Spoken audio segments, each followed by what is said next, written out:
bugun siz bilan o'tilgan mavzuni mustahkamlash maqsadida tandir savollari ta'limiy o'yinini o'ynaymiz.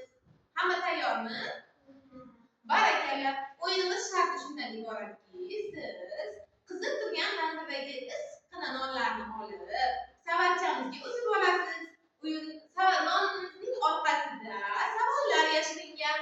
Siz bu savolga javob bersangizgina noningiz savatga uziladi va biz oxirida hamma nonlarni hisoblaymiz. Tushunarlimi? Barakalla.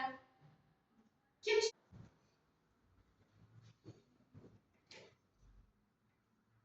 o'qiymiz? Hayotda qanday sehrli so'zlardan foydalanamiz?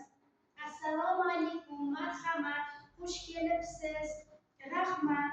Yaxshi, barakalla. Savatchaga joylaymiz. Barakalla. Qodirjon, keling.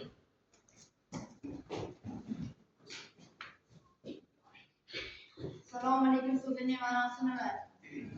Assalomu alaykum so'zining ma'nosi sizga sog'liq tilayman. Barakalla, sizga sog'liq tilayman. Jasminaxon. Iltimos so'zini qaysi payt ishlatamiz? Iltimos so'zini bizga yordam kerak payt. Kimdir bizga yordam berganda, iltimos so'zini yordam so'ramoqchi bo'lsagina, iltimos so'zini ishlatamiz. Savatchaga joylaymiz. Barakalla. Shaydor.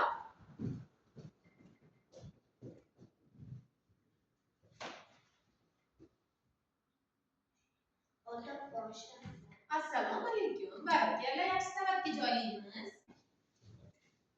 Do'stlik sizga yordam berdi. Bu paytda unga nima deyish kerak? Rahmat.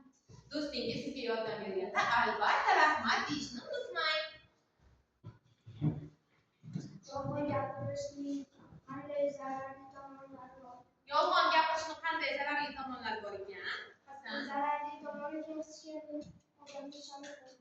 hech kim sizga ishonmay qo'yadi, ishonchni yo'qotasiz. Yaxshi, savatchamiz borgan sari nonlarimizga to'lib boryapti. Tandirimizda bittagina non qoldi. Uni Husan uzatdi. Marhamat.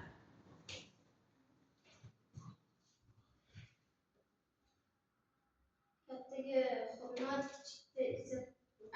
Kattaga hurmatda, kichikka izzatda bo'l. Barakalla bolajonlar. Tandirimizdagi savollarni hammasiga javob berdik. Endi issiq nonlarni mazza qilib yeymiz. Rahmat hammaga.